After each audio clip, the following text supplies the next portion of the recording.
سورہ فاتحہ کے پہلے کچھ فضائل میں بیان کروں گا جو صحیح احادیث میں وارد ہوئے ہیں، صحیح بخاری میں ہیں۔ رسول اللہ صلی اللہ علیہ وسلم کا قول ہے کہ آپ صلی اللہ علیہ وسلم نے فرمایا لَأُعَلِّمَنَّكَ سُورَةً هِيَ أَعْظَمُ السُّوَرِ فِي الْقُرْآنِ قَبْلَ أَن تَخْرُجَ مِنَ الْمَسْجِدِ۔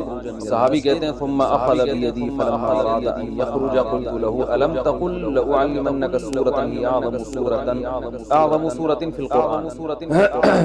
صحابی رسول کہتے ہیں نبی صلی اللہ علیہ وسلم نے فرمایا کہ مسجد میں نکلنے سے پہلے میں تمہیں ایک ایسی صورت بتاؤں گا جو قرآن مجید میں سب سے افضل صورت ہے، سب سے عظیم صورت ہے۔ جب نکلنے لگے تو صحابی کہنے لگے، میں نے یاد دلایا تو آپ صلی اللہ علیہ وسلم نے فرمایا سب سے عظیم صورت ہے الحمدللہ رب العالمین، اور آگے پوری صورت۔ تو یہ بڑی فضیلت ہے، قرآن مجید میں بھی اللہ نے اس کی فضیلت کو بیان کیا، فرمایا وَلَقَدْ آتَيْنَاكَ سَبْعًا مِنَ الْمَثَانِي وَالْقُرْآنِ الْعَظِيمِ۔ اے نبی ہم نے آپ کو 7 وہ صورتیں دی ہیں جو بار بار دہرائی جاتی ہیں اور باقی قرآن۔ تو یعنی اس صورت کو الگ سے اللہ نے بیان، باقی قرآن بھی دیا اور یہ 7 صورتیں بھی دی۔ یہ اس کی علامت ہے کہ اس کی علامت اللہ کی نظر میں بہت اہمیت ہے، اور اللہ نے اس کی صفت یہ بیان کی بار بار دہرائی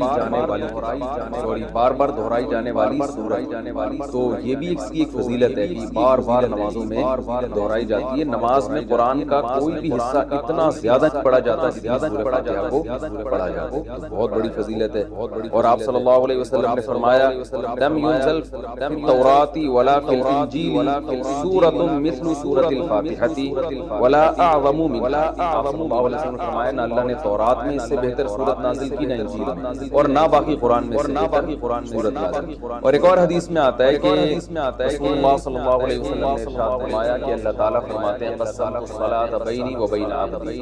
اللہ تعالیٰ فرماتے ہیں میں نے اپنے اور بندے کے درمیان نماز کو ڈیوائیڈ کر دیا۔ تو یہاں نماز سے مراد فاتحہ ہے، اس کی اتنی اہمیت ہے کہ اللہ نے فاتحہ کو نماز سے تعلق فرمایا کہ جب کوئی بندہ نماز میں کھڑا ہو کر کہتا ہے الحمدللہ رب العالمین تو اللہ تعالیٰ فرماتے ہیں حمیدنی عبدی، میرے بندے نے میری حمد و ثنا کی، یعنی فرشتوں سے فخر سے کہتے ہیں۔ اور جب وہ کہتا ہے کہ الرحمن الرحیم، بڑا مہربان نہایت رحم کرنے والا، تو اللہ فرشتوں سے کہتے ہیں اثنا علی عبدی، میرا بندہ زبان سے میری تعریف کر رہا ہے۔ اور جب وہ کہتا ہے مالک یوم الدین، تو اللہ تعالیٰ فرشتوں سے کہتے ہیں مجدنی عبدی، دیکھو میرا بندہ میری بزرگی بیان کر رہا ہے۔ اور جب انسان، یہ تو وہ ہے جو اللہ یعنی اللہ کا حصہ ہے، اللہ کا حدیث میں آتا ہے نا میں نے نماز کو اپنے اور بندے کے درمیان تو کچھ حصہ میرا ہے اور کچھ حصہ میرا ہے، تو یہ والا تو میرا ہو گیا، میری تعریفیں کر رہے ہیں۔ اور فرمایا کہ جب یہ کہتا ہے ایاک نعبد و ایاک نستعین، اے اللہ ہم تیری عبادت کرتے ہیں، تجھ سے مدد طلب کرتے ہیں، تو اللہ تعالیٰ فرماتے ہیں ھذا بینی و بین عبدی، کہ میرے اور بندے کے درمیان ایگریمنٹ ہے،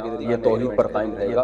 اور اب اس نے جب ایگریمنٹ کر لیا اور میری تعریفیں بھی کر دی، تو اب ولی عبدی ما سأل، اس کا حصہ کیا ہے کہ اب جو یہ مانگے گا اس کو تو اب یہ مانگے گا کیا، اب اللہ تعالیٰ ہم پہ چھوڑ دیتے ہوں گے، کسی بھی مانگنا شروع کر دیتے ہیں۔ تو اس لیے اللہ نے فرمایا کہ بڑی چیز مانگو، کیونکہ اللہ کی رحمت جوش میں، اور اللہ کو پتہ ہے کہ میں دعا قبول کروں گا، اس لیے اللہ نے اچھی دعا مانگی، ہمیں دیا جو اہم حکم کیا دیا اہدنا الصراط المستقیم، کہ اللہ تو ہمیں سیدھے راستے پر چلا، صراط الذین انعمت علیہم غیر المغضوب علیہم ولا الضالین۔ تو یہ اس طرح سے اللہ تعالیٰ نے فاتحہ کو 2 حصوں میں ڈیوائیڈ کیا حدیث کے مطابق۔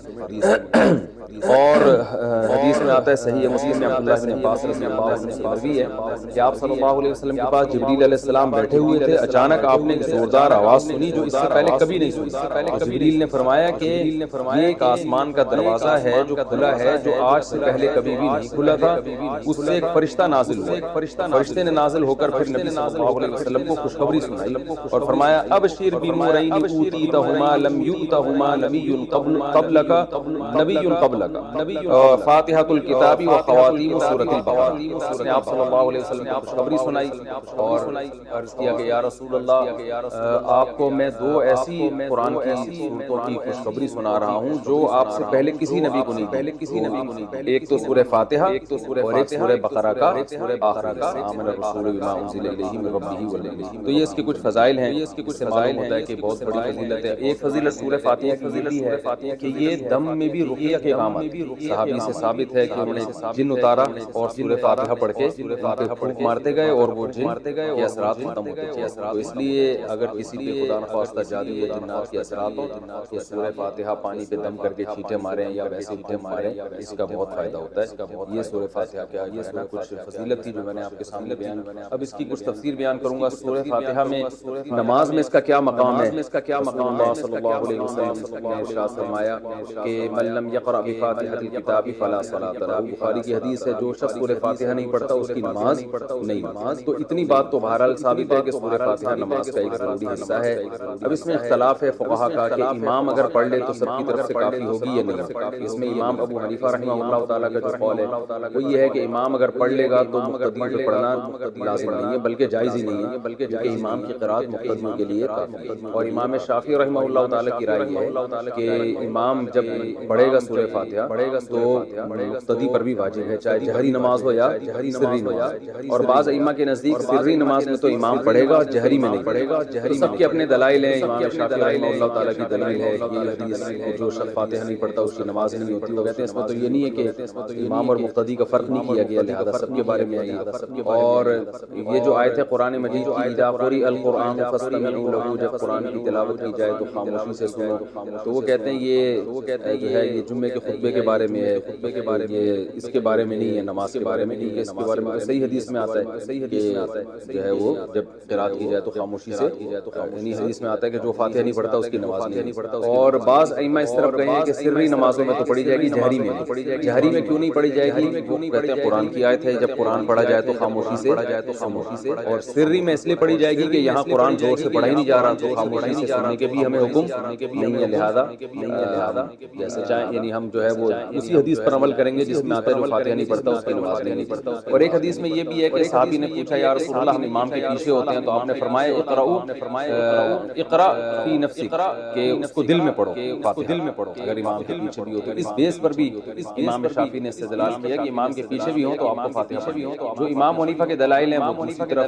وہ پہلے تو قرآن کی آیت پیش کرتے ہیں کہ قرآن میں آتا ہے اذا قرئ القرآن فاستمعوا له وانصتوا, جب قرآن کی تلاوت کی جائے تو خاموشی سے سنو اور غور سے سنو اور خاموش رہو. تو وہ کہتے ہیں اس میں تو سورہ فاتحہ اور غیر فاتحہ دونوں داخل ہیں, لہذا جہری نمازوں میں تو سوال ہی نہیں. باقی یہ جو حدیث ہے جس میں آتا ہے کہ صحابی نے کہا ہم امام کے پیچھے ہوتے ہیں تو آپ نے فرمایا صرف فاتحہ پڑھ سکتے ہو, تو کہتے ہیں خبر واحد ہے اور یہ قرآن کی مقابلہ نہیں کر سکتا. قرآن تو متواتر ہے.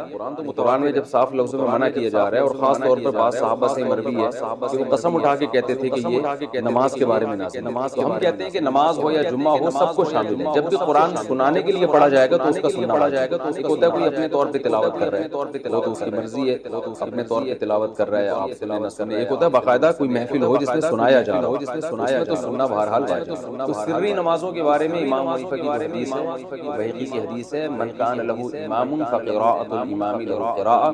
حدیث میں آتا ہے جس شخص کا کوئی امام ہو تو امام کی قرات مقتدی کے لیے کافی ہے. اور ناصر الالبانی جو ہے نا علماء معاصرین میں سے انہوں نے اس حدیث کو صحیح قرار. تو دونوں طرف دلائل ہیں.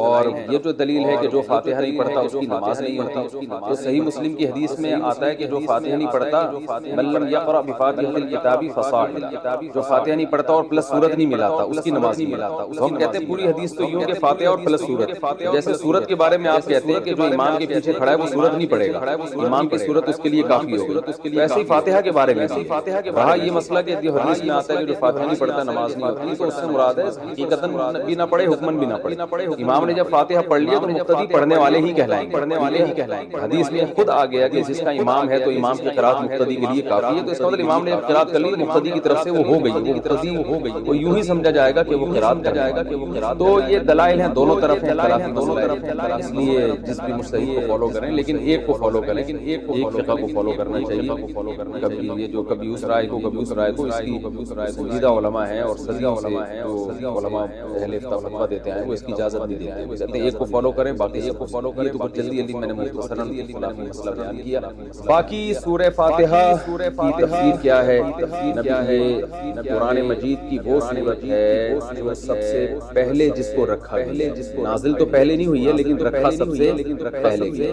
اس کی وجہ یہ ہے کہ ہم جب بھی قرآن کی ابتدا کریں تو سورہ فاتحہ سے کریں. فاتحہ کا معنی ویسے بھی کھول دینے والی, یہاں سے گویا ابتدا ہو رہی ہے, قرآن کھل رہا ہے. تو اس سورت میں اللہ تعالیٰ نے اس کو تمہید بنایا، جیسے ہر کتاب سے پہلے ایک تمہید ہوتی ہے نا، انٹروڈکشن ہوتا ہے، تو گویا یہ ایک قسم کی تمہید، تو اللہ نے اس میں سب سے پہلے اپنا تعارف کروایا کہ الحمد للہ رب العالمین، تمام تعریفیں اللہ کے لیے ہیں جو تمام جہانوں کا پالنے۔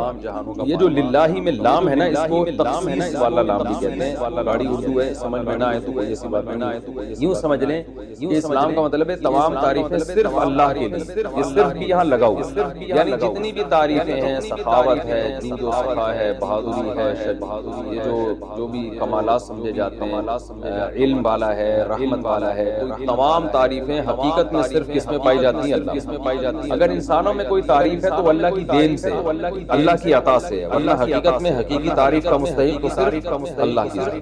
اللہ نے اپنا تعارف کروایا رب العالمین، تمام جہانوں کا پالنے والا، اس لیے کہ جب تک آپ کے سامنے کتاب کے مؤلف کا انٹروڈکشن نہیں ہوگا، آپ کتاب کو ویلیو نہیں دیں۔ اگر آپ کے سامنے کوئی بازار میں کتاب رکھی ہوئی ہے، آپ نے دیکھا مصنف کا نام سمجھ میں نہیں آ رہا، پتہ چلا جی وسیم گولے گنڈے والے نے لکھی ہے، کتاب لکھی ہے وسیم گولے گنڈے والے نے، تو آپ کوئی گولے گنڈے والا تو خرید لے گا اس کو، لیکن میرا خیال ہے کوئی بھی عام آدمی، کوئی بھی سمجھدار آدمی نہیں، سمجھدار آدمی یار مجھے ذرا پانی تو پلاؤ، مجھے ذرا پانی تو پلاؤ، تو کوئی بھی پی سکتا ہے، کوئی بھی پی سکتا ہے، دیکھو پیاس لگ رہی ہے نا، تو کوئی بھی خرید سکتا ہے اس کتاب کو، لیکن سمجھدار آدمی نہیں، لیکن سمجھدار تو یہ مصنف سے پتہ چلتا ہے، تو یہ قرآن اللہ کی کتاب ہے، اس لیے اللہ نے اپنا تعارف کروایا، تو اللہ نے تعارف کروایا یہ اس ذات کی کتاب ہے، الحمدللہ، تمام تعریفیں اللہ کے لیے ہیں، اور یہ جو جتنے بھی جہان ہے نا دنیا میں، کائنات، ان سب کو نہ صرف بنانے والا ہے بلکہ پالنے والا ہے، سب کو چلا رہا ہے، سب کو چلا رہا ہے، مثال دیتے ہیں رب کہتے ہیں پالنے والا،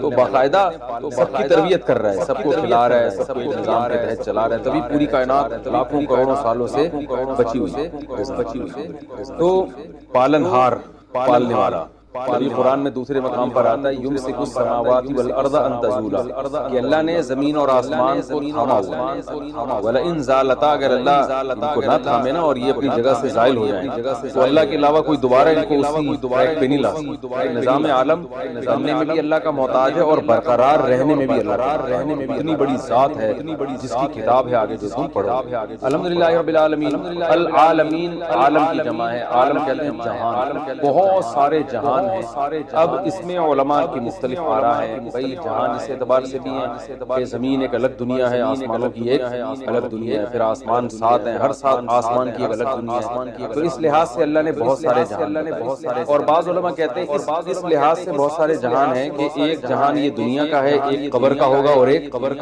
کا ہوگا، یہ بھی تو الگ الگ جہان ہے نا، تو شفٹ ہوتے ہیں، ہماری روح یہاں سے مادی زندگی سے برزخ میں جائے گی، برزخ سے پھر آگے دوبارہ پھر جنت ہے یا جہنم ہے، تو یہ سارے مختلف جہان، اور بعض علماء کہتے ہیں اس لحاظ سے یہ مختلف جہان ہیں کہ جیسے ایک مادی زندگی ہے نا انسانوں کی، ایک فرشتوں کی بھی زندگی، اس کی بھی ایک الگ دنیا ہے، جنات کی بھی ایک الگ دنیا، تو جنات کیوں ٹریس نہیں ہوتے، کیوں نظر نہیں آتے؟ اس لیے کہ وہ مادی چیز نہیں ہے، وہ ایک الگ ہی مخلوق ہے جو ہم اس کو دیکھ نہیں سکتے، آگ سے بنی ہوئی مخلوق، اور یہ جو فرشتے ہیں یہ روشنی سے بنی ہوئی مخلوق، تو یہ بالکل ایک الگ جہان ہے، اس لیے انسان کی جو ریسرچ ہے نا، جو مادی ذرائع ہے تحقیقی، اس میں یہ آتے ہی نہیں، یہ الگ الگ جہان اللہ نے بنائے ہیں، فرشتوں بنائے ہیں، ہو سکتا ہے یہاں بہت سارے فرشتوں میں نظر نہیں آئے، یہاں ہزاروں جنات تو ہمیں نظر، شکر ہے کہ نظر نہیں آئے، کہ ہمیں نظر آئیں تو پھر جنات کو ہم نظر نہیں آئیں گے، ہم نظر نہیں آئیں گے، تو ہوتے ہیں جنات بھی گھوم رہے ہوتے ہیں دائیں بائیں، مجھے تو کئی دفعہ آپ کے بارے میں وہم ہوا، اچھا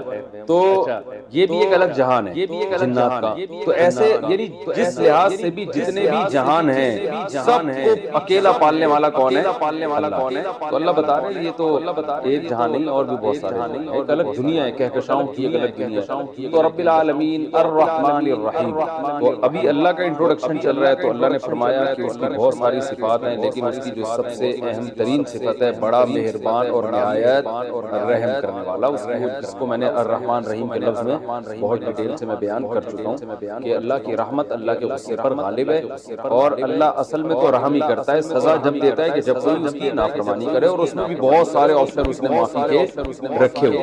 تو ایک بادشاہ ہوتا ہے نا، کچھ ظالم ہوتے ہیں، کچھ رحم دل ہوتے ہیں، تو رحم دل معاف زیادہ کرتے ہیں اور اپنی رعایا کو نوازتے زیادہ ہیں اور سزا کم دیتے ہیں، لیکن ظالم جو ہے وہ لوگوں سے ڈرتے رہتے ہیں۔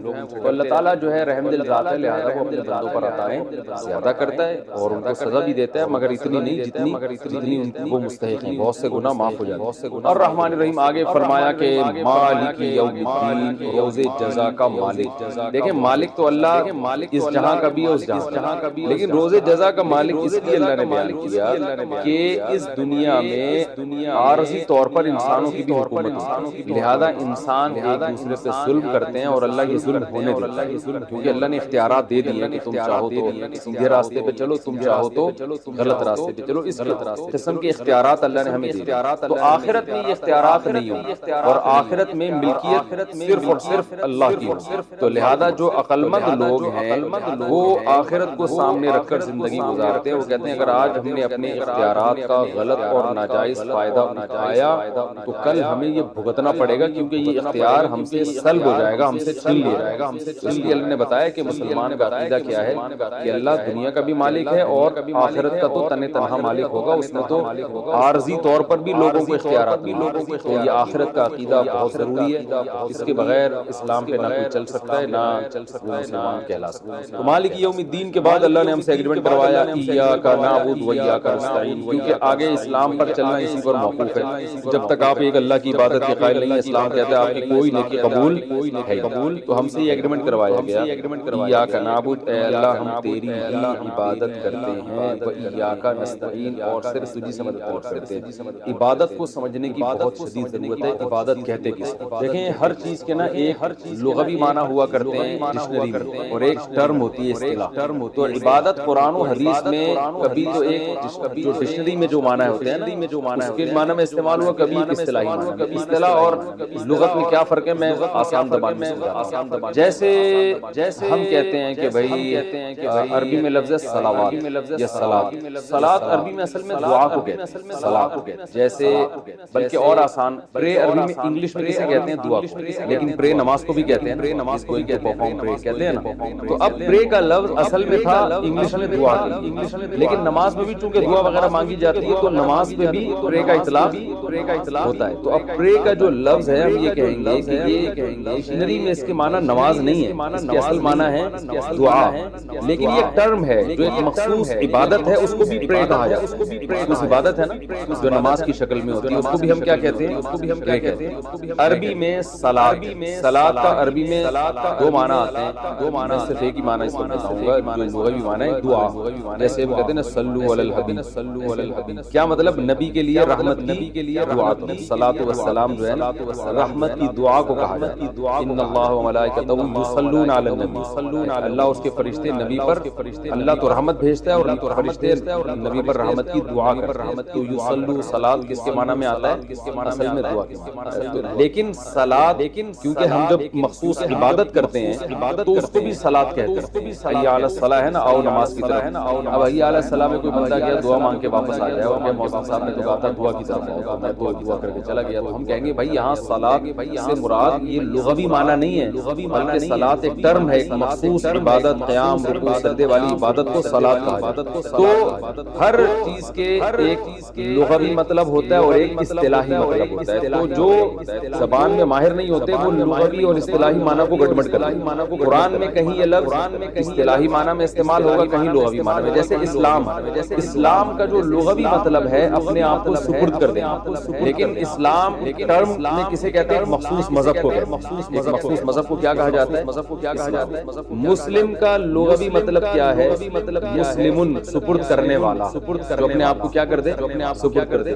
لیکن ایک ٹرم ہے اصطلاح میں مسلم کسے کہتے ہیں؟ جو مسلم ہوتے ہیں۔ اب قرآن میں بھی یہ اسلام کا لفظ کہیں ایک ٹرم کے طور پہ استعمال ہوا، کہیں لغوی معنی میں، تو وہاں بھی لوگ گڑبڑ کر دیتے ہیں۔ جیسے قرآن میں ایک جگہ آتا ہے، سورہ حجرات کے ضرور میں آتا ہے قالت الاعراب آمنا قل لم تؤمنوا ولکن قولوا اسلمنا، کہ دیہاتی لوگ جو ہے وہ منافق تھے، وہ کہتے تھے کہ ہم ایمان لے آئے، قل لم تؤمنوا ولکن قولوا اسلمنا، اے نبی آپ ان سے کہتے ہیں کہ تم ایمان نہیں لائے، تم یوں کہو کہ ہم اسلام لائے۔ تو اب یہاں اسلام بھی نہیں لائے تھے نا، اسلام بھی نہیں لائے. یہاں اسلام کا معنی لغوی ہے، اصطلاحی اسلام نہیں ہے. یعنی یوں کہہ دو کہ ہم نے اپنے آپ کو سپرد کر دیا، یعنی وقتی ظاہری طور پر ہم نے اپنے آپ کو تسلیم کر دیا، آپ کی اطاعت کر رہے ہیں، ورنہ حقیقت میں اندر سے کچھ نہیں. تو ایک ہوتا ہے ظاہری طور پر اپنے آپ کو کسی کے حوالے کر دینا، بھائی جیسے کہو گے ویسے کہیں گے، دل میں تو ایمان ہے ہی دل میں. تو یہ اصطلاح نہیں ہے، یہ لغوی معنی ہے. تو لیکن ویسے اسلام کا کیا ہے؟ قرآن میں آتا ہے وَمَن يَبْتَغِ غَيْرَ الْإِسْلَامِ دِينًا فَلَن يُقْبَلَ مِنْهُ. جو اسلام کے علاوہ کسی اور دین کو فالو کرے گا وہ ہرگز قبول نہیں ہوگا. ایک طرف اللہ کہہ رہے ہیں تم یہ قوم اسلام لائے، تم ایمان تو لائے نہیں ہو. دوسری طرف اللہ کہہ رہے ہیں اسلام کے علاوہ کوئی دین قبول ہی نہیں ہے. تو پتہ چلا وہاں اسلام اور ایمان کا ایک مطلب ہے، یہاں اسلام اور ایمان کے الگ الگ. یہاں الگ الگ اس لیے کہ یہاں اسلام سے مراد ایک آیت میں اسلام سے مراد ہے لغوی اسلام، صرف ظاہری طور پر اپنے آپ کو، اور ایک جگہ اسلام کے ٹرم ہے جو ایک مذہب پہ جس کا اطلاق. تو یہ لغوی اور اصطلاحی معنی میں فرق نہ ہونے کی وجہ سے بہت لوگ قرآن میں بھی کنفیوز ہوتے ہیں، اور کہاں کی، اور یہ آج کل جو تحریفیں ہو رہی ہیں نا قرآن کی آیتوں میں، وہ اسی طرح سے ہو رہی ہیں. اسی طرح سے لغت کا معنی تھا کچھ اور اصطلاح میں کچھ اور، تو وہ اصطلاحی معنی ادھر لگا دیا، وہ والا ادھر لگا دیا. تو ایسے ہی خوب اچھی طرح سمجھ لیں کہ عبادت کے بھی ایک لغوی معنی ہے اور ایک اصطلاحی. اور قرآن و سنت میں کہیں عبادت لغوی معنی میں استعمال ہوا یہ لفظ، کہیں اصطلاحی لفظ. تو عبادت لغت میں کہتے ہیں غلامی. کسی کی بھی آپ غلامی اختیار کریں گے تو آپ اس کی عبادت کرنے والے کے یعنی عبادت سے مراد جس کو لغت میں ڈکشنری میں عبادت کہتے ہیں غلامی. تبھی عربی میں عبد کہتے ہیں غلام. عبد کہتے ہیں غلام، عبد فلان فلاں کا غلام تھا، پہلے غلام ہوا کرتے تھے تو عبد کہتے تھے غلام. حالانکہ عبادت جو ٹرم ہے اس معنی میں تو کسی کا غلام بننا جائز ہے ہی نہیں، تو شرک ہو جائے گا. لیکن ایک جو ٹرم کے علاوہ جو لغوی معنی میں عبادت ہے وہ تو کسی کی بھی آپ غلامی اختیار کرتے ہیں. تو عبادت کے جو لغوی معنی ہے وہ ہے کسی کی غلامی اختیار کرنا. اور عبادت کے اصطلاحی معنی کیا ہے؟ عبادت کی جو اصطلاحی تعریف ہے وہ پہلے ابھی میں بتا دیتا ہوں، آپ اردو میں یاد کر لیے گا. العبادت عبارت عن الاعتقاد بأن للمعبود سلطة غیبیة يقدر بها على النفع والضرر بدون سبب، فكل دعاء وثناء وتعظیم ينشأ من هذا الاعتقاد فهي عبادت. مشکل ہے اردو میں سمجھا کہ آپ جب کسی کے بارے میں یہ کانسیپٹ ہو، آپ کا یہ عقیدہ ہو کہ فلاں ذات چاہے وہ کوئی بھی ہو، فلاں ذات کو یہ قدرت اور طاقت حاصل ہے کہ وہ مجھے جب چاہے فائدہ اور جب چاہے نقصان پہنچا سکتا ہے، اور فائدہ اور نقصان پہنچانے کے لیے وہ کسی ریزن کا، سبب کا محتاج نہیں. لاجک نہیں چاہیے اس لاجک. کسی کے پاس بھی ایسی قدرت ہے تو جس کے بارے میں یہ نظریہ ہوگا کہ جس کو یہ قدرت حاصل ہے تو اس کی زبان سے یا اپنے باڈی سے اس عقیدے کے ساتھ جو تعظیم ہوگی یہ والی تعظیم عبادت کہلائے گی. سمجھ رہے ہیں؟ مثال کے طور پر آپ اپنے ابا کے سامنے دو زانوں بیٹھے تمیز، یہ تعظیم ہے نا. جیسے ہم نماز میں بیٹھتے ہیں ایسے احتیاط کیجیے. آپ اپنے والد محترم کے سامنے ایسے تمیز سے بیٹھے ہیں، جو کہ آج کل بیٹھنا لوگوں نے چھوڑ دیا، لیکن آپ اتفاق سے تمیز سے بیٹھے ہوئے. اور آپ کا اپنے ابا کے بارے میں یہ خیال نہیں ہے کہ یہ جب چاہیں جیسے چاہیں مجھے فائدہ یا نقصان پہنچا سکتے ہیں، ظاہر نہیں ہوتا.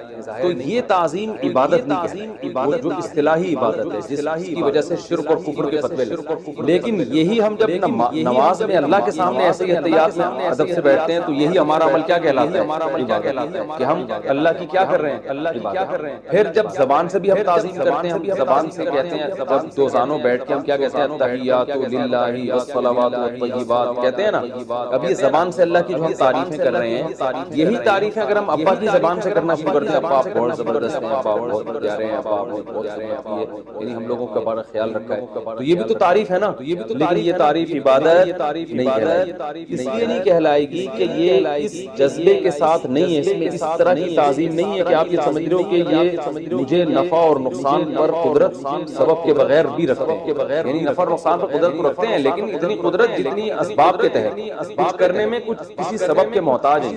اب ہندو جب بدھ کے سامنے جھکتا ہے نا تو وہ یہ سوچ کے جھکتا ہے، چاہے وہ تھوڑی سی گردن بھی جھکائے، اس کا یہ خیال ہوتا ہے کہ یہ بدھ میرا فلاں کام بنا دے گا، حالانکہ کام بنانے کے اسباب اختیار نہیں کرے گا. اس کو خدا نے، بھگوان نے کچھ ایسی طاقتیں دی ہیں کہ یہ اب ان طاقتوں کے ہوتے ہوئے ہوئے کسی سبب کا محتاج نہیں، یہ اولاد دے دے گا یا میری روزی بڑھا دے گا۔ حالانکہ جب آپ جو ہے وہ کسی سے کچھ مانگتے ہو تو وہ چل کے جائے، پولیس والوں سے بات کرے، پھر ان کو سمجھائے کہ بھائی اس کا جو ہے وہ اس کے قیدی جیل میں ان کو چھوڑ دو، یا اس کا کاروبار نہیں چل رہا تو اس کو حکومت سے کہ اس کا ٹیکس کم کر دو۔ کوئی بھی اسباب ہم اختیار کرتے ہیں نا، جب انسان سے مدد مانگتے ہیں، ڈاکٹر سے کوئی شادی شدہ جوڑا جا کے کہتے ہیں اولاد نہیں ہوئی تو دمائیں دے گا وہ، لیکن بت کے پاس جب آپ جاتے ہیں، پتھر کے بنے ہوئے بت کے پاس، اس سے اولاد مانگتے ہیں، تو آپ کا یہ نظریہ ہوتا ہے کہ آپ یہ سمجھتے ہیں کہ یہ کچھ کرنے میں کسی سبب کا محتاج نہیں۔ تو اس جذبے سے جب کسی کو پکارا جائے، کلو دعاء و ثناء، اس جذبے سے جب کسی کو مدد کے لیے پکاریں گے آپ، تو یہ مدد کے لیے پکارنا بھی عبادت۔ اس جذبے کے ساتھ جب آپ کسی کی زبان سے تعریف کریں گے ثنا، تو یہ ثنا بھی عبادت کہلائے گی۔ اور اس جذبے کے ساتھ آپ کسی بھی طرح سے جب کسی کی تعظیم کریں گے، اس کو رسپیکٹ دیں گے، تو یہ رسپیکٹ دینا عبادت کہلائے گا۔ اسلام میں یہ عمل اللہ کے علاوہ کسی اور کے ساتھ جائز نہیں۔ سمجھ میں آ رہی ہے بات؟ تو یہ اصطلاح میں عبادت کا یہ مفہوم۔ اب دیکھو، اگر کوئی رسول اللہ صلی اللہ علیہ وسلم کو مدد کے لیے پکارتے ہیں کہ یا رسول اللہ آپ میری مدد کریں، تو وہ نبی کو جو پکار رہا ہے وہ اس نیت کے ساتھ کہ نبی میری مدد کریں گے بغیر کسی سبب کے۔ ظاہر ہے قبر میں سے اٹھ کے آنا اور کسی کے کام بنانا یہ تو کوئی سائنٹیفک لاجک تو نہیں بنتی نا، تو اس لیے یہ پکار بھی عبادت ہے، اور اس کی بھی شریعت میں اجازت نہیں۔ کسی پیغمبر کو بھی نہیں آپ پکار سکتے، یہ بھی کفر کہلائے گا، یہ عمل بھی کیا کہلائے گا؟ شرک کہلائے گا۔ بعض لوگ یہ کہتے ہیں کہ اللہ نے نبی کو اختیارات دیے، نبی ان اختیارات سے یہ کام کرے، تو قرآن میں جگہ جگہ اس کی نفی ہے کہ اللہ نے کسی کو اس قسم کے اختیارات نہیں، کیونکہ جو مشرکین بتوں کو پکارتے تھے نا، وہ یہ کہتے تھے کہ جو اوپر جو بھگوان ہے یا جو خدا ہے یا جو اللہ ہے، اس نے ان بتوں کو اختیارات دیے ہوئے ہیں۔ قرآن نے یہی کہا ہے کہ تمہارے پاس کیا دلیل ہے کہ اللہ نے ان کو اختیارات دیے؟ تو پتھر کی بنی ہوئی چیزیں، ان کو تو نہ چل سکتے ہیں، نہ ہاتھ سے کچھ پکڑ سکتے ہیں، کچھ بھی نہیں، کسی کو اللہ نے نہیں دیا۔ اللہ نے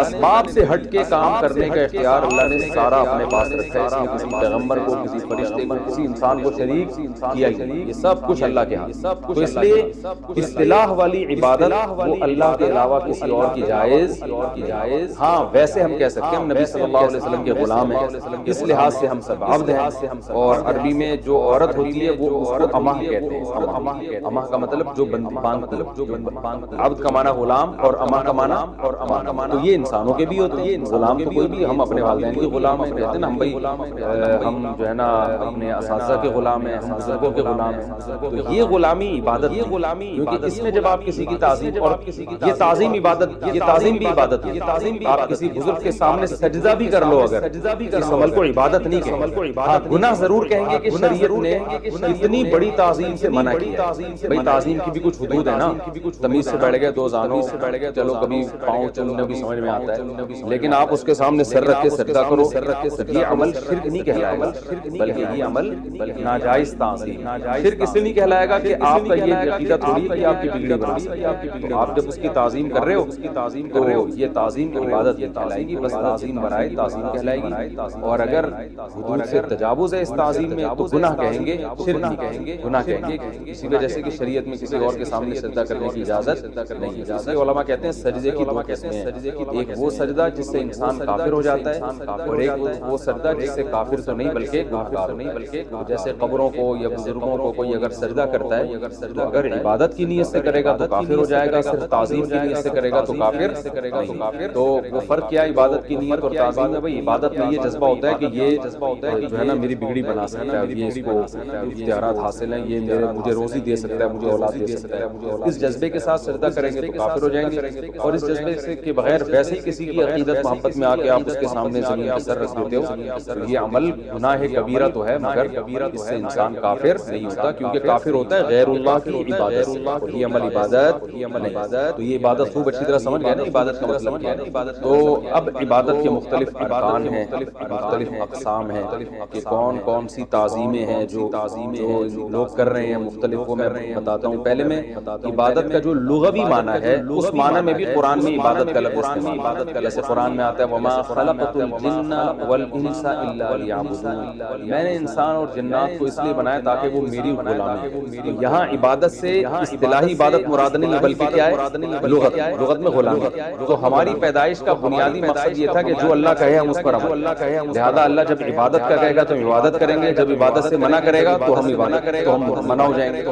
دیکھیں جب عبادت سے منع کرے گا تو ہم رک جائیں گے, تو وہ عمل بھی عبادت کہلائے گا, حالانکہ ہم عبادت نہیں کر رہے. مثال کے طور پر اللہ نے سورج نکلتے ہوئے سجدہ کرنے سے منع. سورج جب نکل رہا ہو تو ہم نماز نہیں پڑھ سکتے, تو نماز پڑھنے سے منع کیا نا.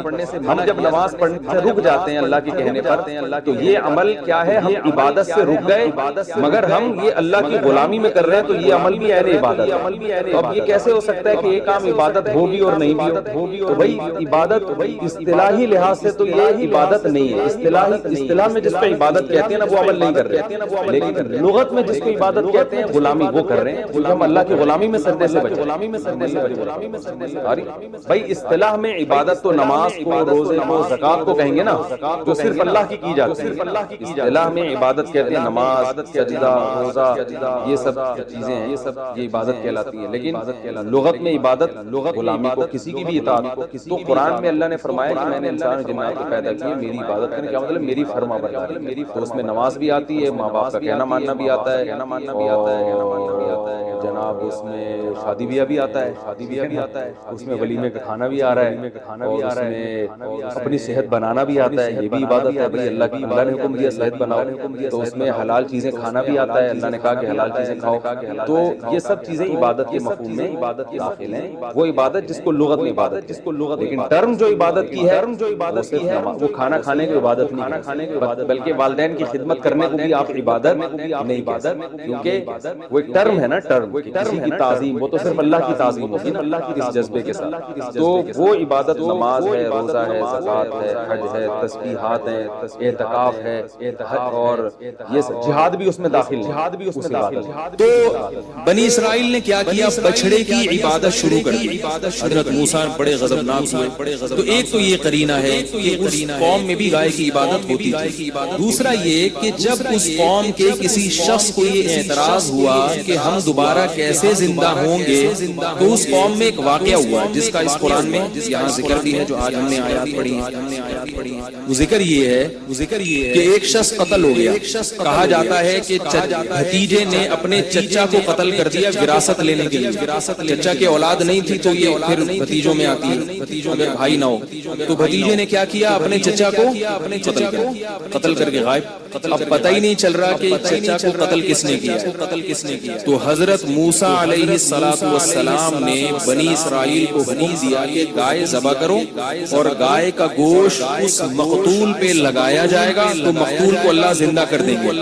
اب اس میں حکمت کیا تھی کہ وہ اپنی آنکھوں سے دیکھ لیں کہ اللہ مردوں کو زندہ کر سکتا ہے. کذالک یحیی اللہ الموتى, قرآن کی آیت ہے. اسی طرح اللہ قیامت کے دن مردوں کو زندہ کرے گا.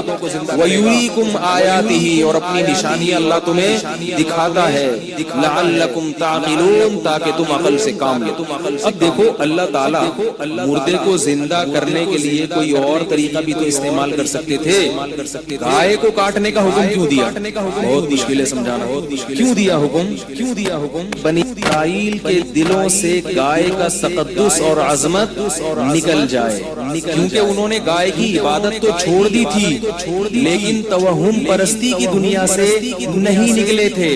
جیسے میرے بیانات سننے والے عاملوں کے خلاف سن کے عقیدہ مضبوط ہو جاتا ہے, مگر پھر بھی دل میں کچھ کالا رہتا ہے کہ کہیں کوئی کچھ کر نہ دے ہمارے اوپر. تو اس توہم پرستی کا علاج یہ ہے کہ جیسے اللہ نے بنی اسرائیل سے کہا کاٹو اس گائے کو, دیکھو کچھ بھی نہیں ہوگا, کاٹو اپنے ہاتھوں سے کاٹو.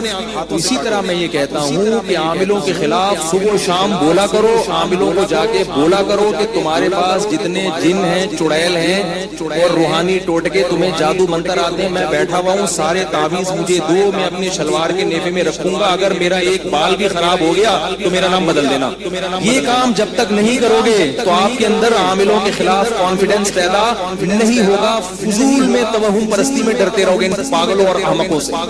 اور عامل چاہے دیوبندی ہو, چاہے بریلوی ہو, چاہے کسی بزرگ کا خلیفہ ہو, چاہے بزرگ ہو, چاہے تبلیغی ہو, چاہے جہادی ہو, چاہے خانقاہ میں بیٹھا ہو, چاہے اس کے ہاتھ سے لوگوں کو فائدہ ہو رہا ہو نقصان ہو رہا ہو، سب ایک جیسے ہوتے ہیں۔ البتہ دو قسمیں ہیں ان کی، کچھ جان کر الو بناتے ہیں، کچھ جان کر یہ کام نہیں کر رہے، واقعتاً نیک ہوتے ہیں مگر عملیات کر کر کے بیچارے بیوقوف بن چکے ہوتے ہیں، ان کا دماغی توازن خراب ہو چکا ہوتا ہے، خود ان کو ان کی سیٹنگ آؤٹ ہوتی ہے، وہ سمجھتے ہیں کہ اس پر جن ہے، حالانکہ اس پر جن نہیں ہوتا، ان کے عملیات کر کر کے اپنا دماغ خراب ہو چکا ہوتا ہے۔ نیک ہوتے ہیں بعض لوگ، ان میں نئے نئے لوگ آئے ہوئے ہیں، ذرا جلدی سے تھوڑا سا، بہت دن ہو گئے، بہت دن ہو گئے، آپ لوگ پھر بولتے ہیں یار مولوی صاحب پھر عاملوں کی شروع، تھوڑا سا بولنے دو۔ بعض ان میں واقعتاً نیک ہوتے ہیں، یاد رکھو، میں یہ نہیں کہہ رہا سارے فراڈی ہوتے ہیں، نیک ہوتے ہیں مگر وہ جو فلیتے پلیتے پڑھتے ہیں نا بیٹھ کے عملیات اور چلے ولے، اس سے کیا ہوتا ہے دماغی سیٹنگ۔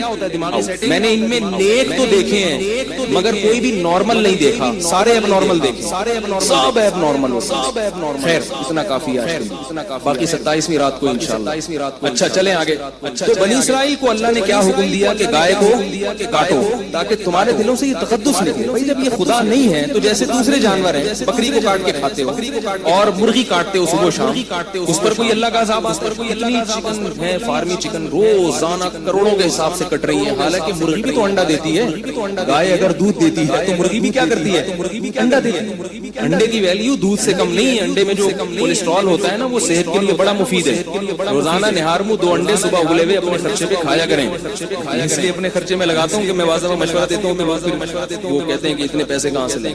تو دیکھو تقدس نکلنا چاہیے دل سے، ایسی چیزوں کا پیلیا ہے نا، پیلیا ہوا ہے کسی کو، جھاڑ پھونک مت کرو اس کا۔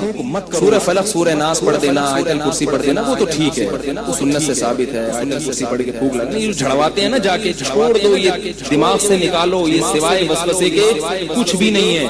انگریزوں کا پیلیا کیسے اتر جاتا ہے، سعودی عرب میں پیلیا کیسے اتر جاتا ہے؟ لوگ کہتے ہیں ہمارے یہاں پیلیا نہیں اترتا تب تک جھڑوایا نہ جائے، سب بیوقوف بنانے والی بات ہے۔ تو اللہ تعالیٰ نے بنی اسرائیل کو حکم دیا گائے ذبح کرو، اب وہ نہ سٹ پٹائے، گائے ذبح کرو، جیسے ہمارے یہاں کہتے ہیں نا پیلیا نہیں جھاڑنا، اب آپ 3 دن تک تو آپ کو میرا بیان یاد آئے گا، لیکن بچہ جب ٹھیک نہیں ہوگا پھر آئے گا یار ٹرائی کرنے میں کیا جا رہا ہے، ٹرائی کرنے میں کیا۔ جس آدمی میں اللہ پہ توکل نہیں ہے نا، ایک بات خوب کان کھول کے سن لیں، جس میں اللہ پر اعتماد نہیں، توکل نہیں، اس کا سب سے پہلا عذاب پتہ ہے کیا آتا ہے دنیا میں؟ اللہ دل کا سکون چھین لیتا ہے، سب سے پہلا عذاب یہ۔ جس کو اللہ سے ہونے کا اور غیر اللہ سے نہ ہونے کا یقین نہ ہو تو اس کا سب سے پہلا عذاب کیا آتا ہے؟ دل کا سکون چھن جاتا ہے، پریشان رہتا ہے، یار یہ کیا تو یوں ہو جائے گا، یوں نہیں کیا تو یوں نہیں ہوگا۔ اللہ پہ اعتماد ہو بھائی، جو اللہ پہ اعتماد کرے۔ نبی صلی اللہ علیہ وسلم کے دور میں بھی سب کچھ ہوا ہے، صحابہ کے دور میں بھی، گوروں میں بھی ہوتا ہے، پیلیا بھی ہوتا ہے، پتہ نہیں کیا کیا ہوتا ہے۔ تو اب بنی اسرائیل کو حکم دیا، بنی اسرائیل پریشان ہے، یہ کیا چاہتا ہے، ایسا نہ ہو کہ اللہ کا عذاب آ جائے آسمان سے۔ اب پوچھے کوئی ان سے کہ بھائی کیا ہوگا، کہ نہیں بھائی ہم اس کو معبود تھوڑی سمجھتے ہیں، بالکل غلط، کچھ بھی نہیں ہے، دودھ دیتی ہے مرغی، انڈا دیتی ہے گائے، دودھ دیتی ہے، ٹھیک ہے نا؟ تو بھائی کاٹو نا، کاٹنے میں ہیل و حجت سے کام لے لو، تو کاٹ بھائی، میں نہیں کاٹ رہا، تو خرید کے لا سوراب گوٹ سے، ایسا نہ ہو میرے اوپر بلی آ جائے، تو کاٹ، تو کر۔ تو اب وہ موسیٰ علیہ السلام سے ہیل اور حجت کرنے لگے، موسیٰ علیہ السلام سے کہنے لگے ما ہیا، گائے کیسی ہونی چاہیے۔ سوالات بعض دفعہ اس لیے زیادہ کیے جاتے ہیں کہ کام کرنے کا موڈ نہیں ہوتا۔ موسیٰ علیہ السلام نے کہا لا فارض ولا بکر، گائے جو ہے نہ تو بہت بچی ہو اور نہ بوڑھی ہو، بالکل درمیانی گائے۔ اس سے فقہ کا ایک اصول ثابت ہوتا ہے کہ مطلق جب بولا جاتا ہے نا اس سے فرد کامل مراد ہوتا ہے، تو مطلق گائے بولی ہے تو فرد کامل، درمیانی درجے کی گائے، بوڑھی گائے بھی نہ ہو بالکل بچی بھی نہ ہو۔ کہنے لگے موسیٰ علیہ السلام ایسی تو کروڑوں قسم کی گائے ہوتی ہیں، ما لونھا، رنگ کیسا ہونا چاہیے؟ حضرت موسیٰ علیہ السلام کو غصہ آیا ان کے فضول قسم کے سوالات، انہوں نے کہا صفرا، زرد رنگ ہونا چاہیے، فاقع لونھا، چمکتا ہوا رنگ۔ جب تمہیں خود اپنے اوپر مصیبتیں مسلط کر رہے ہو، قیدیں لگا رہے ہو، تو پھر اب لگے گی خیر، چمکتا ہوا زرد رنگ۔ کہنے لگے اے موسیٰ ان البقرہ تشابہ علینا، ابھی تک گائے ہماری سمجھ میں ہے، زرد رنگ کی تو بہت ساری گائے ہوتی ہیں، درمیانی درجے کی بھی ہوتی ہیں، پتہ نہیں ہم کوئی اور گائے اٹھا لیں، اللہ کہیں یہ والی تھوڑی بولی تھی میں نے، وہ والی بولی تھی۔ تو اور ذرا ڈیٹیل میں بتا دیں، انا انشاء اللہ لمہتدون۔ ایک ان سے اچھا کام یہ ہو گیا کہ انہوں نے کہا اللہ نے چاہا تو اب ہم کر گزریں گے۔ نبی صلی اللہ علیہ وسلم نے فرمایا اگر وہ انشاء اللہ نہیں کہتے تو تیسرے سوال کے بعد بھی یہ کام کام نہیں کرتے. تیسرے سوال کے بعد بھی یہ انشاءاللہ کی برکت تھی. تو موسیٰ علیہ السلام نے پھر مزید ڈیٹیل بتائی. بالآخر انہوں نے گائے کو ذبح کیا. اللہ نے حکم دیا کہ اس گائے کا گوشت کا ایک حصہ مقتول پہ ڈالا جائے. مقتول کے لگایا گیا, مقتول زندہ ہو گیا اور اس نے اٹھ کے قاتل کا نام بتایا اور دوبارہ مر گیا. یہ اللہ تعالیٰ نے اپنی قدرت کا ایک نمونہ بنی اسرائیل کو دکھایا. تو میں یہ اس کر رہا تھا کہ جیسے اللہ تعالیٰ دنیا میں اپنی نشانیاں دکھا دیتے ہیں بعض دفعہ تاکہ اور اطمینان آ جائے, غیب کی بات غیب کی نہ رہے, اسی طرح اللہ نے حضرت ابراہیم علیہ السلام کو بھی دکھایا کہ کیسے اللہ نے مردوں کو زندہ کیا ہے. مشہور واقعہ ہے, میں اس طرف نہیں جاتا, بات لمبی ہو جائے گی. تو یاد رکھو, ہمیں یقین ہے, ایمان ہے کہ یہ قرآن نبی صلی اللہ علیہ وسلم پر نازل کردہ کتاب تھی اور اس میں تحریف نہیں ہوئی ہے, لیکن کچھ ایسے باتیں ہیں جس سے اور اطمینان آپ کو نصیب ہو جائے گا اور قرآن سے محبت اور زیادہ بڑھ جائے گی. آج دنیا میں غیر مسلمین قرآن مجید پر جو اعتراض کرتے ہیں نا, کتنی قسم کے اعتراض, نبی کی سیرت پہ اعتراض, یعنی جہاں ان کو کوئی موقع ملتا ہے اسلام پر اعتراض کرنے کا, نبی کی سیرت پہ اعتراض کرنے کا, قرآن پہ اعتراض کرنے کا, تو وہ موقع ہاتھ سے جانے نہیں دیتے. لیکن آپ حیران ہوں گے غیر مسلم یہ اعتراض کیوں نہیں کرتے کہ یہ وہ قرآن نہیں ہے, یہ کوئی اور قرآن ہے. سوال نہیں پیدا ہوتا, سوال پیدا ہوتا ہے آپ کو, یہ کبھی نہیں ملے گا آپ کو کہ یہ وہ نہیں ہے جو محمد صلی اللہ علیہ وسلم پہ نازل ہوا, میں تحریف ہوئی ہے. یہ تو بعد میں مولویوں نے بنا لیا, بعد میں دوسری صدی میں کسی نے بنایا. اگر ان میں کسی نے اعتراض کیا بھی ہے نا تو وہ اعتراض چلا نہیں ہے, ممکن ہے کوئی تاریخ سے اٹھا کے دکھا دے, وہ اعتراض مقبول نہیں ہوا پبلک میں, ان کے لوگوں نے اس کو مسترد کر دیا ہے. سوال پیدا ہوتا ہے کہ کون سی ایسی چیز ہے قرآن کریم میں جس کی وجہ سے یہودی بھی مانتا ہے, عیسائی بھی مانتا ہے, ہندو بھی مانتا ہے, سکھ بھی مانتا ہے, ان کے جو اسکالر ہیں وہ سارے مانتے ہیں کہ یہ وہی کتاب ہے جو محمد صلی اللہ علیہ وسلم پر نازل ہوئی اور کوئی بھی اس کا انکار نہیں کر سکتا. کون سی ایسی چیز ہے, وہ کیا دلیل کیا ہے, وہ بات آ رہی ہے سمجھ میں, نہیں آ رہی میرا خیال.